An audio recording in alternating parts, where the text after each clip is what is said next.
Turn to Amos chapter 8, 11 and 12. Amos chapter 8, verse 11 and 12. ఆమోసు గ్రంథము 8వ అధ్యాయము 11, 12 వచనాలు. ఆమోసు గ్రంథము 8వ అధ్యాయము 11, 12 వచనాలు చదువుకుందాం. రాబో దినములందు దేశములో నేను క్షామం పుట్టింతును, అది అన్నపానములు లేకపోవట చేత కలుగు క్షామము కాక యెహోవా మాటను వినకపోవటం వలన కలుగు క్షామముగా ఉండును. ఇదే యెహోవా వాక్కు. కాబట్టి జనులు యెహోవా మాట వెదుకుటకై ఈ సముద్రము నుండి ఆ సముద్రం వరకును, ఉత్తర దిక్కు నుండి తూర్పు దిక్కు వరకును సంచరించుదురు గాని అది వారికి దొరకదు. Here a different kind of famine is told. Usually famine we associated with shortage of food or water. ఇక్కడ ఒక ప్రత్యేకమైన క్షామం గురించి రాయబడింది. క్షామము అంటే సాధారణంగా కరువు లేక క్షామము అంటే ఆహారము నీళ్లు లేక క్షామం కలుగుతుంది, కరువు కలుగుతుంది. This famine is the famine of the word of God. అయితే దేవుని వాక్యానికి క్షామము కలిగే రోజులు వస్తాయనే విషయాన్ని ఈ వాక్యం సెలవిస్తా ఉంది. So tell me from your experience. Today we have the word of God like never before, right? In TV, and in your iPhone, in your cell phone, and everywhere you have got word of God, right? So this famine, is it going to happen, or has it already happened, or is it happening right now? ఇక్కడ ఇప్పుడు ఈ రోజు ఉన్న పరిస్థితి మనం చూసినట్లయితే మన cell phone open చేస్తే వాక్యము వినపడతా ఉంది. అనేక చోట్ల అనేక రకాలుగా వాక్యము మనకు అందుబాటులో ఉంది. మరి మీరు చెప్పండి, ఒక ప్రశ్న మీకు ఏమిటనంటే, ఈ క్షామము ఇప్పటికే సంభవించిందా? ఈ క్షామము కలగడం, లేదా భవిష్యత్తులో సంభవించబోతుందా, లేదా ఇప్పుడు ప్రస్తుత కాలంలో ఈ క్షామాన్ని మనం ఎదుర్కొంటూ ఉన్నామా? Today, future.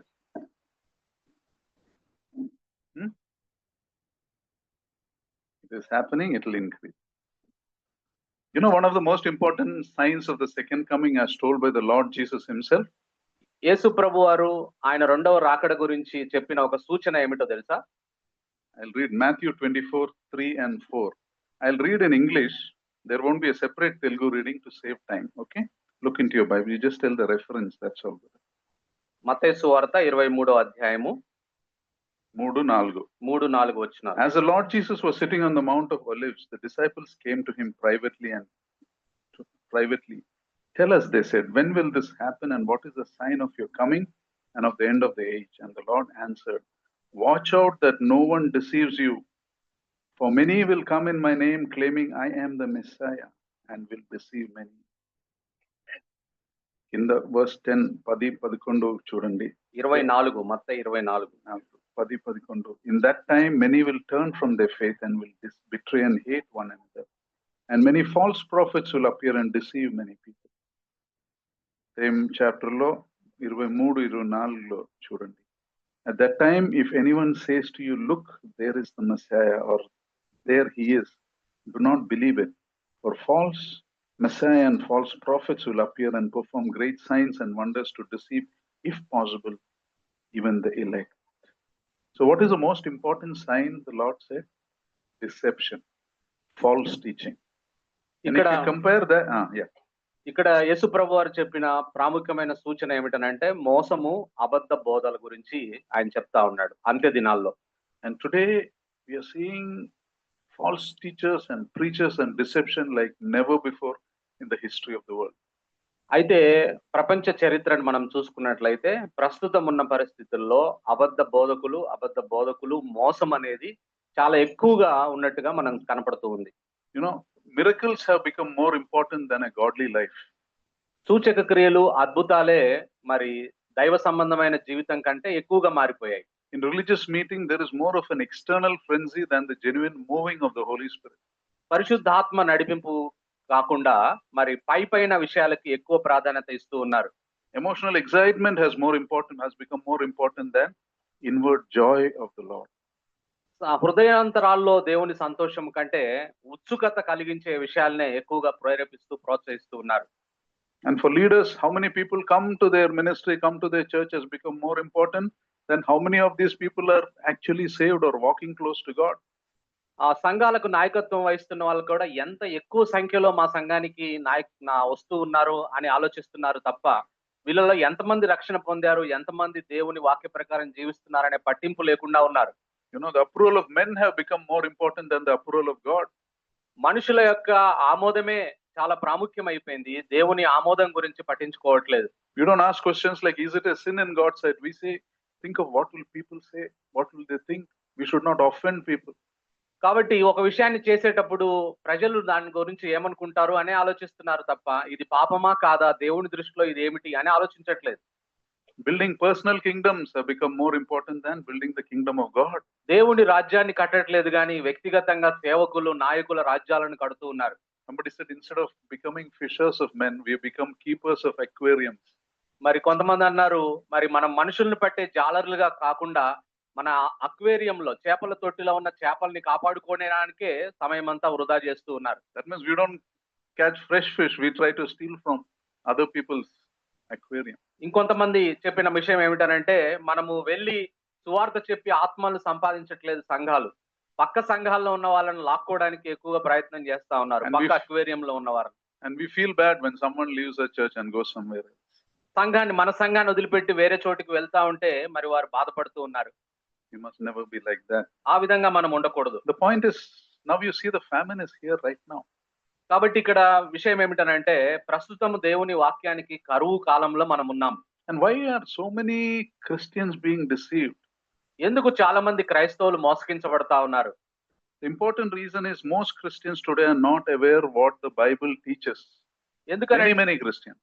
ఎందుకనంటే చాలా మంది క్రైస్తవులు మోసగించబడడానికి కారణం ఏమిటనంటే, బైబిల్ వాస్తవంగా ఏమి చెప్తుందనే విషయం చాలా మంది క్రైస్తవులకు అవగాహన లేదు. They have not studied it carefully, so they follow the teaching of the leaders or the preacher. కాబట్టి వాళ్ళు దేవుని వాక్యాన్ని సరిగా చదవకపోవడం చేత మరి అబద్ధ బోధకులు ఏం చెప్తారో వాటి మోసంలో పడిపోతూ ఉన్నారు.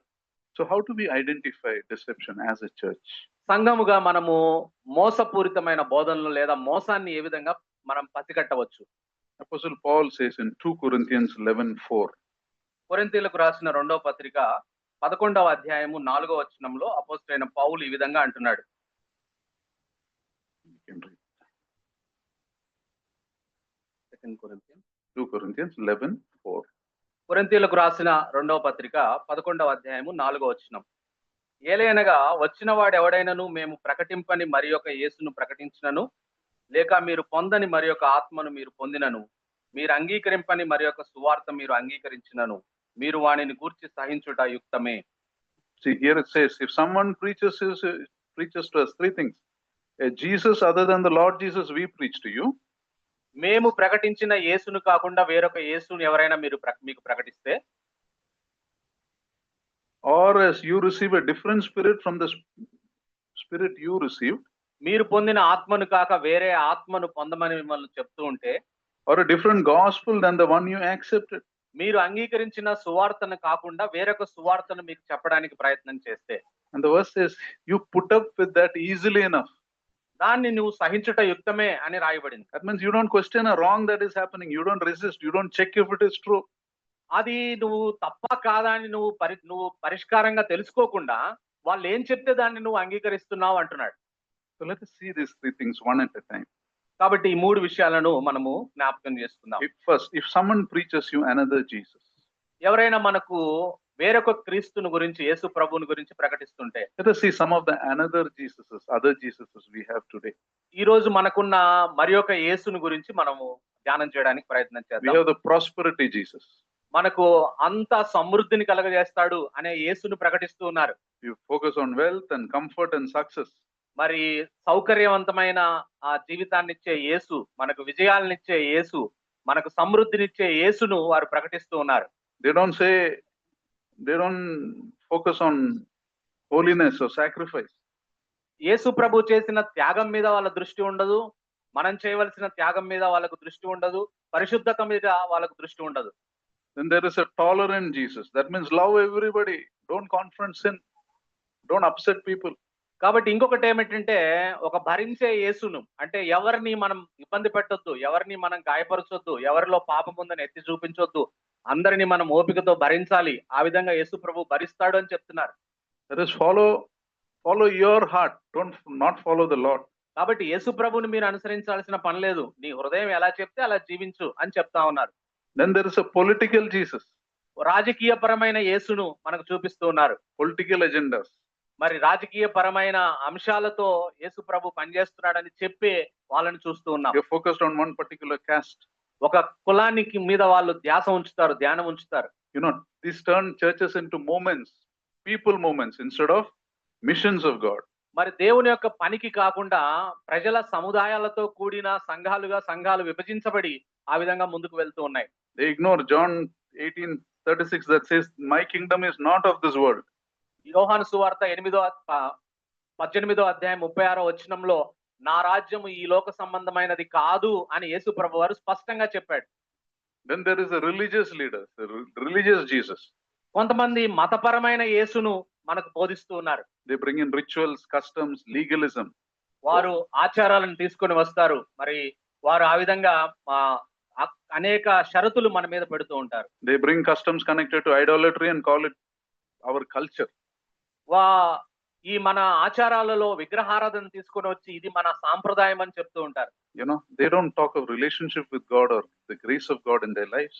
వారి జీవితాల్లో మరి దేవునితో సంబంధం ఉండే విషయం కానీ వాటి గురించి మాట్లాడకుండా ఈ ఆచారాల గురించి వాటిని ప్రోత్సహించే విధంగా మాట్లాడుతూ They ఉంటారు. don't emphasize holiness and righteousness before God.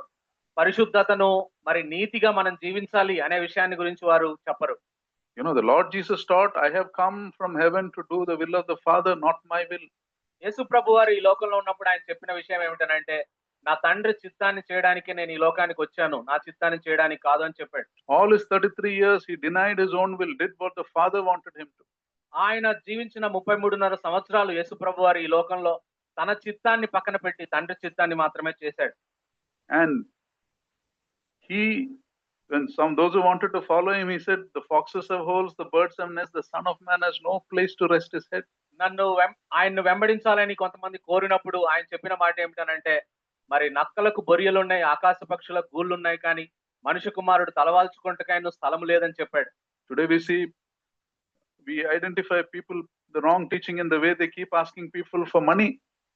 మరి ఈ రోజుల్లో మనం గమనించినట్లయితే డబ్బులు ఇవ్వండి అనే తప్పుడు బోధలు మనం వింటూ ఉంటున్నాం. And we see these preachers living comfortable lives while the money is taken from people who are much poorer than them.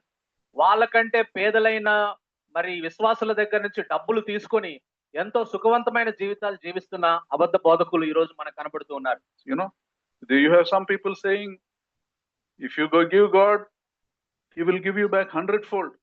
కొంతమంది చెప్తారు, ఓ విశ్వాసి నువ్వు దేవుడికి డబ్బులు ఇస్తే దేవుడు నీకు తిరిగి 100 రెట్లు ఇస్తాడు, కాబట్టి దేవునికి డబ్బులు అని చెప్తారు. That means if you give 10,000, how much you will get back?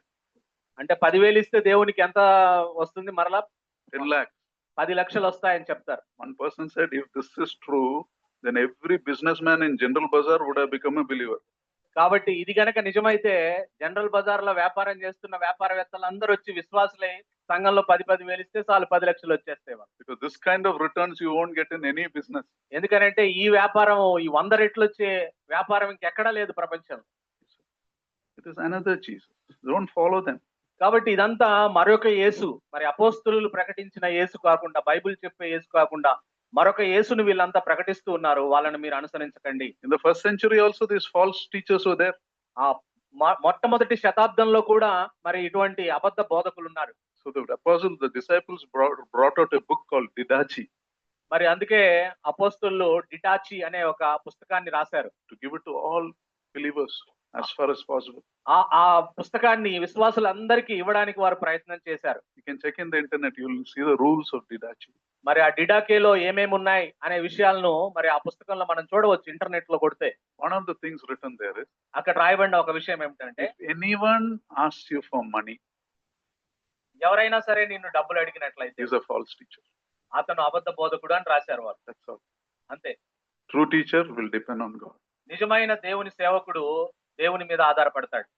If you measure that standard to our churches, how many churches would survive? కాబట్టి నిజంగా ఆ డిడాకేతో గనక ఇప్పుడున్న సంఘాలను మనం కొలత వేస్తే తూనిక వేస్తే ఎన్ని సంఘాలు ఆ విధంగా నిలబడతాయి? Some people say the Lord Jesus is a good teacher. కొంతమంది చెప్తారు యేసుక్రీస్తు ప్రభువారు మంచి బోధకుడు. Islam says the Lord is a prophet.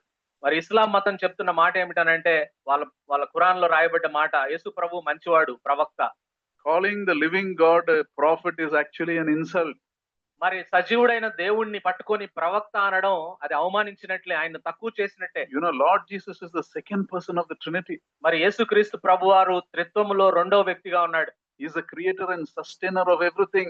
ఆయనే సమస్తాన్ని సృష్టించినవాడు, సమస్తాన్ని నిర్వహిస్తున్నవాడు ఆయనే. He is above all. ఆయన అందరికంటే ఉన్నతమైన వాడు. Heaven and earth tremble before him. ఆకాశము భూమి ఆయన ఎదుట వణుకుతున్నాయి. He is not one of the options, he is the only option. కాబట్టి ఆయన మనకున్న ఎంపికల్లో ఒక ఎంపిక కాదు, ఆయన ఒక్కడే ఉన్నాడు, ఆయన్నే ఎంపిక చేసుకోవాలి. He is the only hope for mankind. ఆయన మనుషులకున్న ఏకైక నిరీక్షణ ఆయనే. There is no hope without him. ఆయన లేకుండా నిరీక్షణ లేదు. Calling him just a prophet or a teacher or a good man is an insult. ఆయన్ను బోధకుడని, కేవలం బోధకుడని, ప్రవక్త అని, మంచివాడని చెప్పడం ఆయనకు అవమానించడమే మనం.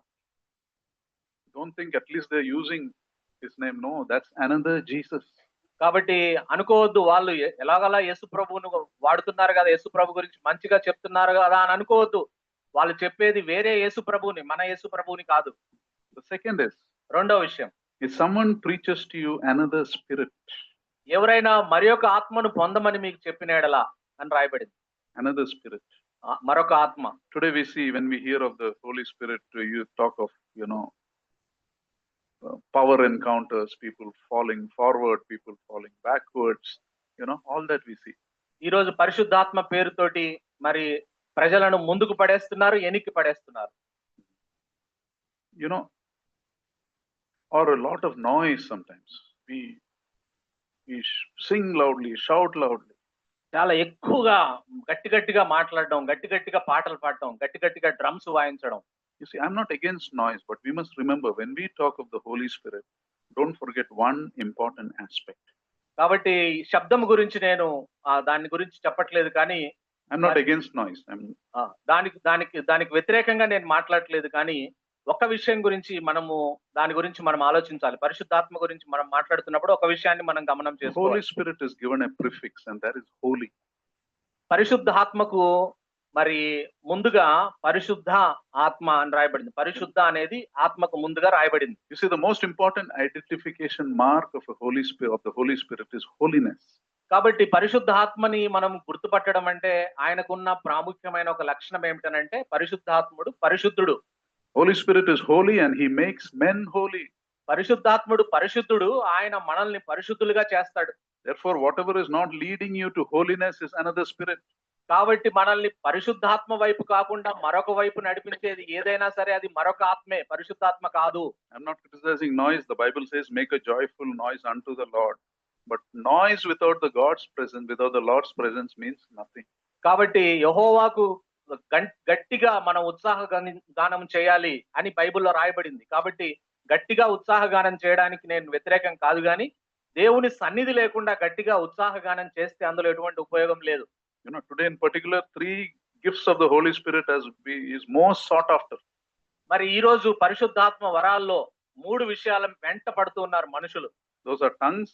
అదేమో ఒకటి భాషలు, prophecy, రెండోది ప్రవచనాలు చెప్పడం, third is healing, మూడోది స్వస్థతలు చేకూర్చబడ్డం. All many gifts are there. Generosity is also a gift, but people don't want that. This they want. కాబట్టి పరిశుద్ధాత్మ వరాల్లో దాతృత్వం అనే ఒక వరం కూడా ఉంది. ఆ వరం ఎవరికి అక్కర్లేదు. దాతృత్వంగా ఉండడం అనే వరం ఎవరికి అక్కర్లేదు. ఈ భాషలు కావాలి, మరి ఆ విధంగా ప్రవచనాలు చెప్పడం కావాలి, స్వస్థతలు కావాలి, వాటి వెంట పడుతున్నారు మనుషులు. In the gift of, when somebody has a gift of the Spirit, how do you differentiate between the fake and the true? ఎవరైనా మాకు పరిశుద్ధాత్మ వరాలు ఉన్నాయని చెప్పారనుకోండి, ఏది అసలు పరిశుద్ధాత్మ వరము, ఏది నకిలీ పరిశుద్ధాత్మ వరం, ఎలా మనం వ్యత్యాసం కనుగొనగలం? One difference is a genuinely anointed person will not make a profit out of the gift. ఒక నిజంగా దేవుని చేత అభిషేకించబడి ఆత్మీయ వరాలు కలిగిన వ్యక్తి తన ఆత్మీయ వరాల చేత డబ్బులు ధనార్జన చేయడు. నిజమైన వ్యక్తి He will not use his gift for money. He uses it to glorify God. ఆ వరాన్ని ఆయన డబ్బులు సంపాదన కొరకు కాకుండా దేవుని నామాన్ని మహిమపరచడానికి వాడతాడు. Or somebody who has left a potentially very successful career to do God's work, that is a sign that his may be a genuine faith. He is not interested in finances. కాబట్టి ఎవరైనా మంచిగా లాభార్జన ఉన్న పనిని వదిలిపెట్టి మరి ప్రభు పనిలోనికి వచ్చినట్లయితే ఆయన లాభార్జనతో కూడిన పనిని వదిలిపెట్టి మరి ప్రభు పనికి వచ్చాడు కాబట్టి ఆయన నిజంగా డబ్బుల గురించి ఆలోచించట్లేదు. Not always. Some people can be after positions also without money. That also can be there, but they are better off, I feel. కొంతమంది పదవుల కోసం కూడా మరి ప్రభు సేవకు వచ్చే వాళ్ళు ఉంటారు. వాళ్ళ గురించి నేను చెప్పట్లేదు. ఎక్కువగా సాధారణంగా పెద్ద లాభార్జనతో వచ్చిన జీతాలు లేదా వ్యాపారాలు వదిలిపెట్టుకుని ప్రభు సేవకు వచ్చే వాళ్ళు నిజాయితీగా వారు పరిశుద్ధాత్మ వరములు కలిగిన వారుగా మనం చెప్పవచ్చు. You know, a genuinely anointed person will use his gift. This is identification. He will use his gift to serve others. నిజంగా పరిశుద్ధాత్మ వరాన్ని పొందిన వ్యక్తి తన వరాన్ని తీసుకొని ఇతరులకు సేవ చేయడానికి ఉపయోగిస్తాడు. ఆయనే నిజమైన వరం కలిగిన వాడు. He uses his gift to point others to the Savior and not to himself or herself. ఆయన యొక్క వరాన్ని ఆయన ఏం చేస్తాడంటే యేసు ప్రభు వైపు ఆ మనుషులను చూపించడానికి ఆ వరాన్ని వాడతాడు, తన వైపు ఆకర్షించుకోవడానికి కాదు. You know, John Wesley, the man of God, he had told his pastors under him, may it never be said about you that you became rich by sharing the gospel. కాబట్టి జాన్ వెస్లీ గారు ఆయన దగ్గర పనిచేసే సంఘ సేవకులు కాపరులతో ఆయన చెప్పిన మాట ఏమిటనంటే సువార్త ద్వారా మీరు ధనవంతులు అయ్యారు అనే పేరు మాత్రం మీ జీవితంలో ఎప్పుడు తెచ్చుకోవద్దండి అని చెప్పాడు.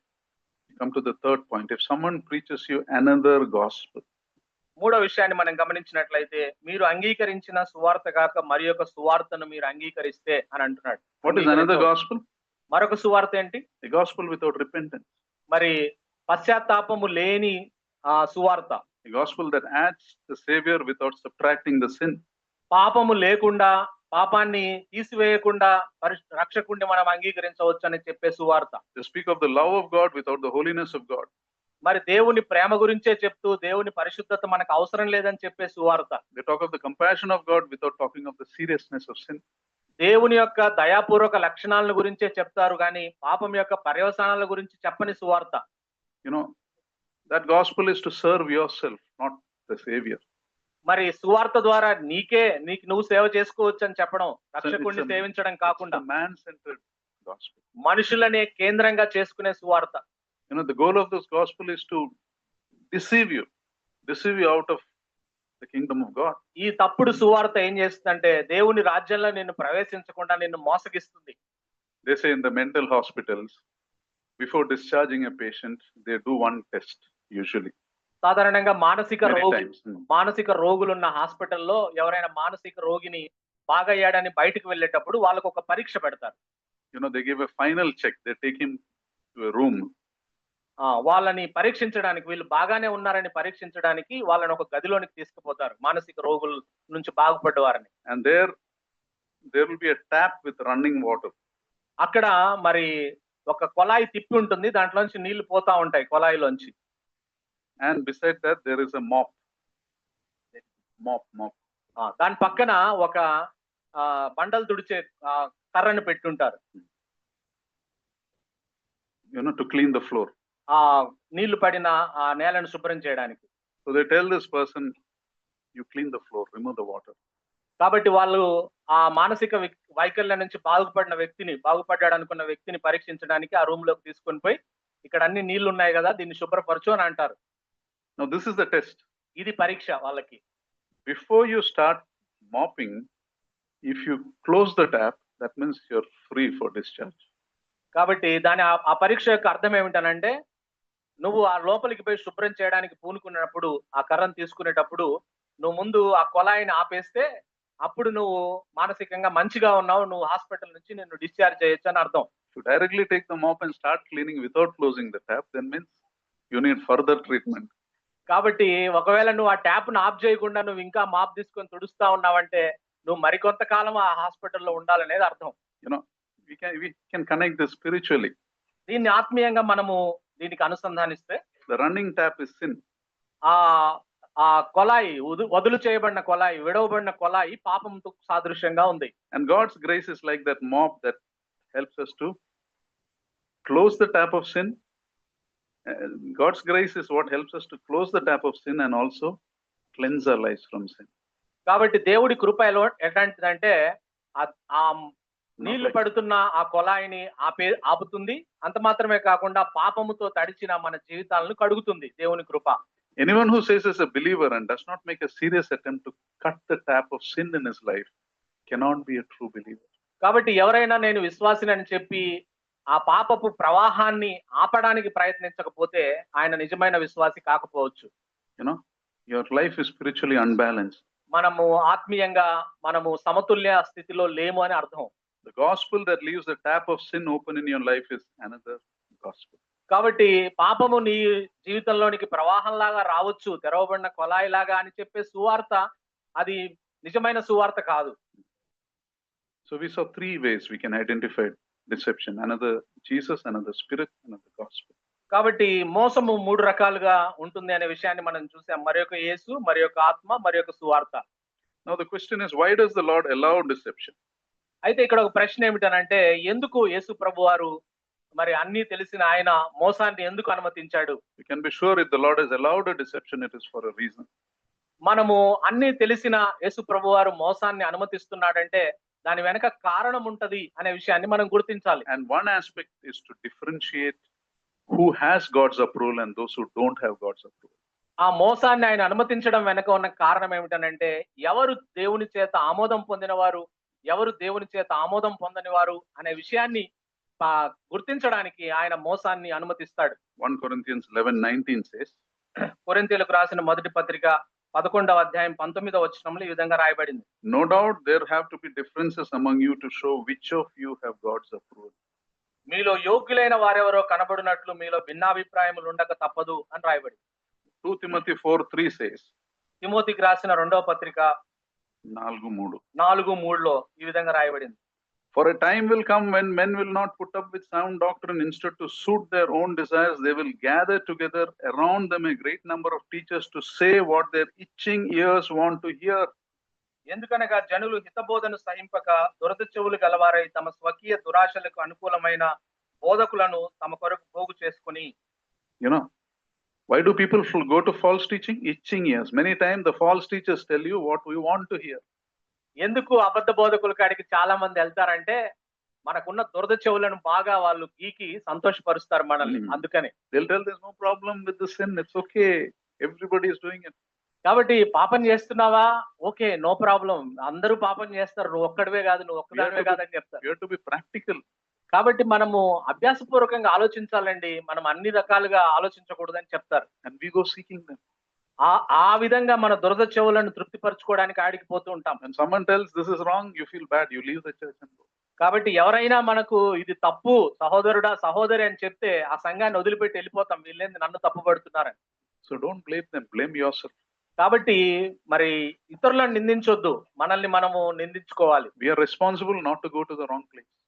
మనము సరైన ప్రదేశానికి వెళ్ళడము వెళ్ళకూడదు అనే విషయంలో మనమే బాధ్యులం. ఆ విషయాన్ని మనం గుర్తించాలి. Judgment day you cannot say my pastor told me this. కాబట్టి మరి అక్కడికి వెళ్ళి అబద్ధ బోధకుల సంఘంలో జీవితం అంతా కూర్చొని తీర్పు దినం రోజున యేసు ప్రభు అడిగితే మా సంఘ కాపరి ఇలా చేయమని చెప్పాడండి, అందువల్ల అలా చేశానండి అని చెప్పడానికి లేదు. You can't do that in the country also. If you break the traffic rules, can you say I didn't know the rule? కాబట్టి ఒకవేళ మనము భారతదేశంలో ఉండి మన దేశంలో ఆ ట్రాఫిక్ నియమాలు పాటించకుండా నాకు తెలియదండి అని చెప్తే ఎలా? You won't listen. Imagine telling that to the judge of the universe. కాబట్టి ఇక్కడున్న న్యాయస్థానాలే ట్రాఫిక్ జడ్జిలే వినరు ఆ మాట. మరి ప్రపంచానికే విశ్వ న్యాయాధిపతి అయిన ఆయన ఎదురుగా కూర్చొని ఆయన ఎదురుగా నిలబడి ఆ మాట చెప్పగలమా మనం? When you start attending the law school, when you start attending law, మనము న్యాయ శాస్త్రాన్ని అభ్యసించే మరి కళాశాలలో మనం చేరితే, once I was in a class where I wanted to learn this, and the first thing they teach you is ignorantia juris non excusat. That means ignoring, not being aware of the law is not an excuse. కాబట్టి మరి న్యాయ కళాశాలకు గనక మీరు వెళ్తే, ఒకసారి అన్న న్యాయ కళాశాలకు వెళ్ళి అక్కడ తరగతి గదిలో కూర్చున్నారు. అలా కూర్చున్నప్పుడు మొట్టమొదట చెప్పేది ఏమిటనంటే, వాళ్ళు నాకు తెలియదు అని చెప్పడం అనేది అంగీకార యోగ్యం, అది ఆమోద యోగ్యం కాదు, నాకు తెలియదు అని చెప్పకూడదు ఏ విషయం. It is your responsibility to know the rule. కాబట్టి భారతదేశ పౌరుడిగా భారతదేశ చట్టం ఏమిటో నువ్వు తెలుసుకొని ఉండాలి అంతే. ఆ చట్ట ప్రకారం నువ్వు జీవించాల్సిందే. నాకు తెలియదండి అని చెప్తే దాన్ని నీకు తెలియదని వాళ్ళు దగ్గరికి తీసుకోరు. వాళ్ళు నిన్నేమి అంగీకరించరు. See, Jeremiah 5:31 says, Jeremiah 5:31, the prophets prophecy lies, the priests rule by their own authority, and my people love it this way. But what will you do in the end? ఇర్మియా 5:31లో రాయబడింది, ప్రవక్తలు అబద్ధ ప్రవచనములు పలికెదరు, యాజకులు వారి పక్షమున ఏలుబడి చేసెదరు. అలాగు జరుగుట నా ప్రజలకు ఇష్టము, దాని ఫలము నొందినప్పుడు మీరేమి చేయుదురు. In the end, what will you do? You're now, right now following, fine, but what will happen in the end? ఈ అబద్ధ బోధలు, అబద్ధ బోధకులను అనుసరించడం ఇవన్నీ ఇప్పుడు బాగానే ఉన్నాయి. చివరిలో తీర్పు దినాన మనం దాన్ని ఎదుర్కొంటాం. False teaching separates the genuine believers and the fake believers. ఈ అబద్ధ బోధలు నిజమైన విశ్వాసి ఎవరు, నిజమైన విశ్వాసి నకిలీ విశ్వాసి ఎవరు అనేది మధ్యలో స్పష్టమైన తేడాను మనకు చూపిస్తుంది. Another thing, if God has allowed deception, he has given you weapons to overcome the deception also. ఇంకొక విషయం ఏమిటంటే, దేవుడు ఎందుకు మోసాన్ని అనుమతించాడు అనంటే, దేవుడు మోసాన్ని అనుమతించినప్పుడే దాన్ని ఎదుర్కోవడానికి కావలసిన ఆయుధాలను కూడా నీకు సమకూర్చున్నాడు అనే విషయాన్ని గుర్తించాలి. Two important resources is, one is God's people and second is God's word. రెండు ప్రాముఖ్యమైన వనరులు దేవుడు మోసాన్ని మనం అధిగమించడానికి మనకిచ్చింది ఏమిటనంటే, మొట్టమొదటిది దేవుణ్ణి నిజంగా అనుసరించే ప్రజలు, విశ్వాసులు. రెండవది ఏమిటంటే దేవుని వాక్యం. ఈ రెండింటి ద్వారా మనం మోసాన్ని ఎదుర్కోవచ్చు. God's people, you must look out for genuine people. Don't follow somebody just because he speaks very well. కాబట్టి ఎవరైనా ఒకరు మంచిగా మాట్లాడతారని చెప్పి వాళ్ళని మీరు దయచేసి అనుసరించొద్దు, వాళ్ళ దగ్గర సలహాలు తీసుకోవద్దు. It is not wrong to hear a good message, but remember God can also speak through a donkey also. కాబట్టి ఒక మంచి సందేశాన్ని వినడం మంచిదే, కానీ దేవుడు గాడిదలతో కూడా సందేశాన్ని ఇప్పించగలడు. So when you have to follow someone, follow a life. కాబట్టి ఎవరినైనా నువ్వు అనుసరించాలని విశ్వాసిని నువ్వు కోరుకుంటే వారి విశ్వాస జీవితాన్ని చూసి అనుసరించు, వాళ్ళు చెప్పే మాటలను బట్టి కాదు. Check his attitude, ఆయన యొక్క వైఖరులను గమనించు, check his reactions, ఆయన యొక్క ప్రతిస్పందనలను గమనించు, check his lifestyle, ఆయన యొక్క జీవన విధానాన్ని గమనించు, see how he responds to criticism. ఆయన విమర్శలకు ఏ విధంగా ప్రతిస్పందిస్తున్నాడో గమనించు. We are not called to blindly follow, we are called to follow an example. కాబట్టి మనం గుడ్డిగా ఎవరిని పడితే వారిని అనుసరించొద్దు, మనము మాదిరికరమైన వారినే మనం అనుసరించాలి. Follow people who have invested in your life, not people who have taken out of your life. కాబట్టి ఎవరైతే నీ జీవితంలో పెట్టుబడిగా పెడుతున్నారో వాళ్ళను నువ్వు అనుసరించు, కానీ నీ జీవితంలోంచి జలగలాగా రక్తాన్ని పీలుస్తున్న వారిని నువ్వు అనుసరించొద్దు. In 1 Corinthians 4:15, Apostle Paul says, even if you have 10,000 instructors in Christ, you do not have many fathers. కాబట్టి కొరింథీయులకు రాసిన మొదటి పత్రిక 4:15 ఈ విధంగా రాయబడింది, క్రీస్తునందు మీకు ఉపదేశకులు 10,000 మంది ఉన్నను, తండ్రులు అనేకులు లేరు అని రాయబడింది. He's saying there is a difference between a father and a teacher. కాబట్టి a father, not a teacher.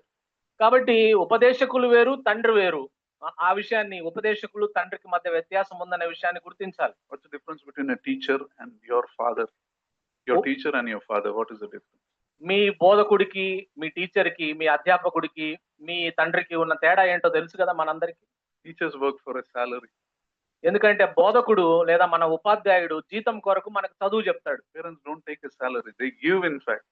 అయితే తల్లిదండ్రులు జీతం లేకుండానే మనకు బోధ చేస్తా ఉంటారు. మన తల్లిదండ్రులు మన ట్యూషన్ కూడా వాళ్ళే కడతారు.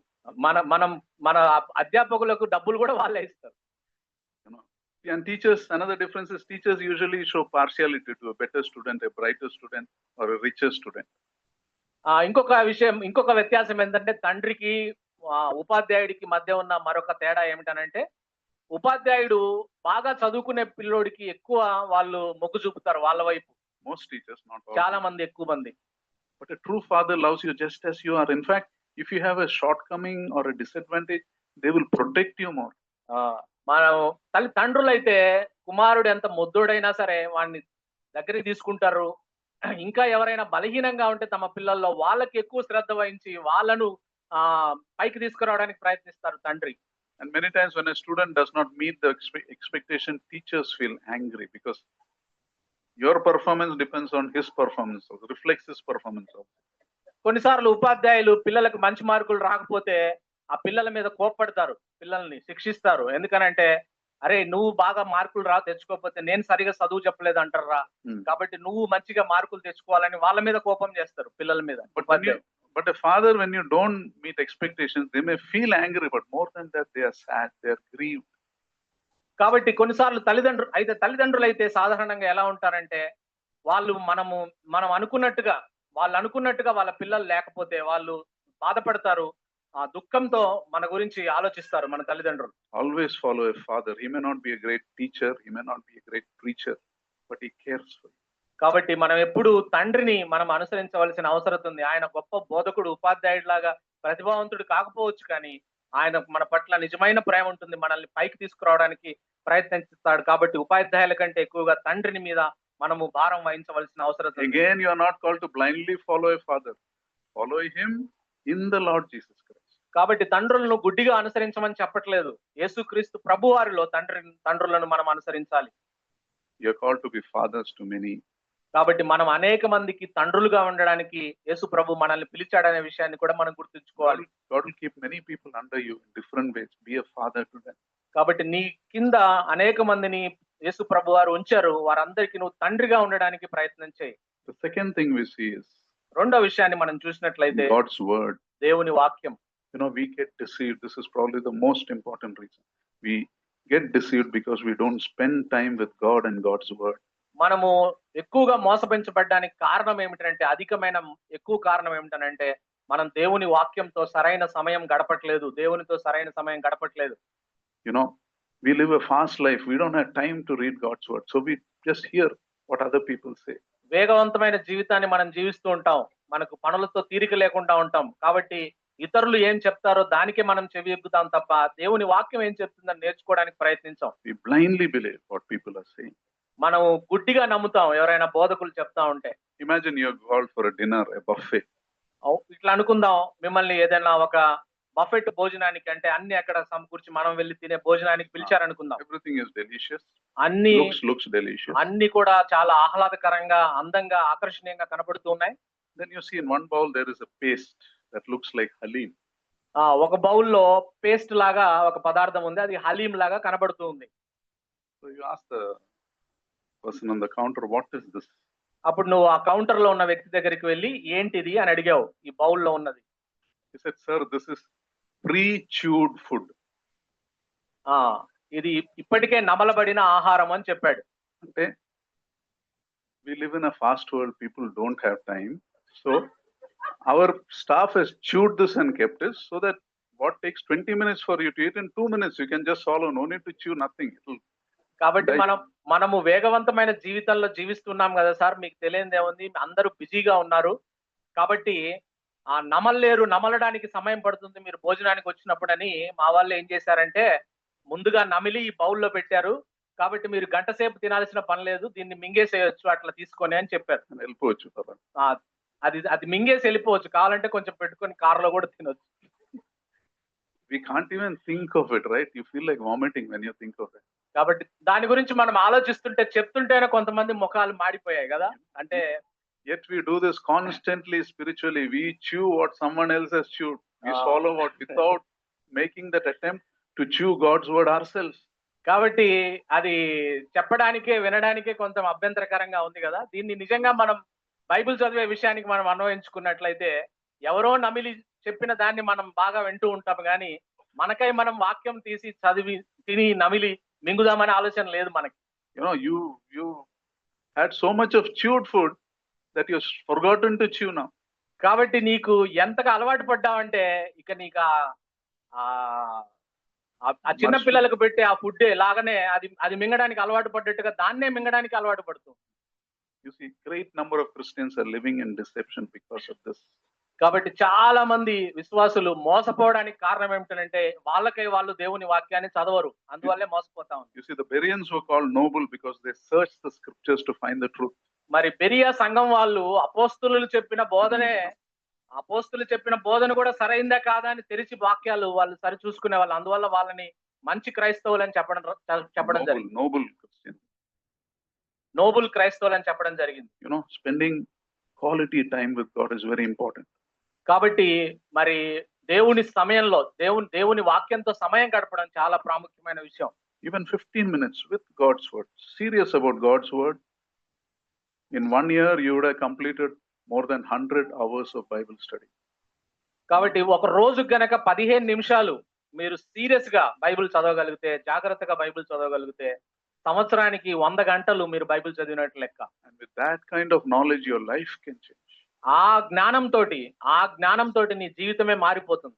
Life, of course, obedience to the knowledge is important. కాబట్టి అంటే చదవడం మాత్రమే కాదు, చదివిన వాక్యానికి మనం విధేయత చూపించాలి. అప్పుడు మన జీవితాలు మార్చివేయబడతాయి. That is why Matthew 7:24 onwards it says, anyone who hears my word and obeys is like a wise man who built his house on the rock. కాబట్టి మత్తయి సువార్త 7వ అధ్యాయం 24వ వచనంలో ఎవడైనా నా వాక్యము విని దానికి విధేయత చూపిస్తే వాడు బండ మీద ఇల్లు కట్టిన బుద్ధిమంతుని పోలి ఉన్నాడని రాయబడింది. And we are called to be such people. ఆ విధంగా ఉండే ప్రజలుగా మనం పిలువబడ్డాం. We must be serious. మనము ఆ వాక్యం చదివే విషయంలో జాగ్రత్త కలిగిన వారముగా, జీవితాలు జీవించే విషయంలో జాగ్రత్త కలిగిన వారముగా ఉండాలి. We are right now living in a land there is famine of God's word. God's word is not taught properly. కాబట్టి many places. చాలా చోట్ల దేవుని వాక్యానికి ఇప్పటికే క్షామం వచ్చిన రోజుల్లో మనం ఉన్నాం. చాలా సంఘాల్లో దేవుని వాక్యం ఉన్నట్టుగా బోధించట్లేదు. You got to read God's word for yourself. You must have the right kind of fellowship of believers around you. కాబట్టి మనము దేవుని వాక్యంతో మాత్రమే కాదు, మనము సరైన విశ్వాసుల సముదాయంలో కూడా మనం ఉండవలసిన అవసరం ఉంది. On that day you cannot say my pastor told me this, that's why I did. కాబట్టి ఆ తీర్పు దినాన మనం దేవుని ఎదురుగా నిలబడి మా సంఘ కాపరి ఇలా చెప్పాడండి అందువల్ల నేను ఇలా చేశానని నువ్వు సాకులు చెప్పడానికి లేదు. If you do what the false teacher is telling you, we will go where the false teacher is going. That's all. అబద్ధ బోధకులు చెప్పింది నువ్వు చేస్తే అబద్ధ బోధకులు ఎక్కడికి పోతారో నువ్వు కూడా అక్కడికే వెళ్ళిపోతావు. So let us be careful. కాబట్టి జాగ్రత్త కలిగి ఉందాం. Another Jesus. కాబట్టి మరొక యేసును గురించి జాగ్రత్త. Another spirit. మరొక పరిశుద్ధాత్మను గురించి జాగ్రత్త. Another gospel. మరొక సువార్తను గురించి జాగ్రత్త. Let us pray. ప్రార్థన చేసుకుందాం. Father, we thank you for this time. Father, we thank you for this time that you've given us, and we thank you for your precious word.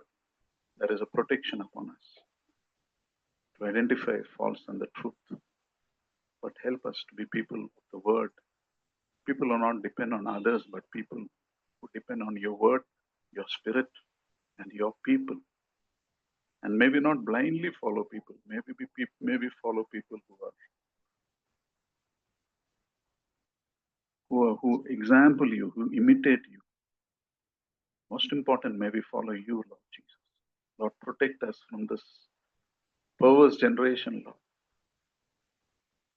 Protect us, Master. And Lord, may our hearts be right in your sight. May we not follow the things we want to follow, but may we look at what you want us to do. May the Lord Jesus be our example. I have come to do not my will, but the will of the one who sent me. May we seek your will in all things and live for your glory, Lord. Thank you and praise you, Master. In Lord Jesus' most precious name we pray. Amen. Now to him who is able to keep you from falling and present you before his glorious presence without fault and with great joy, to the only God our Savior be glory, majesty, power and authority through Jesus Christ our Lord before all ages, now and forevermore. Amen.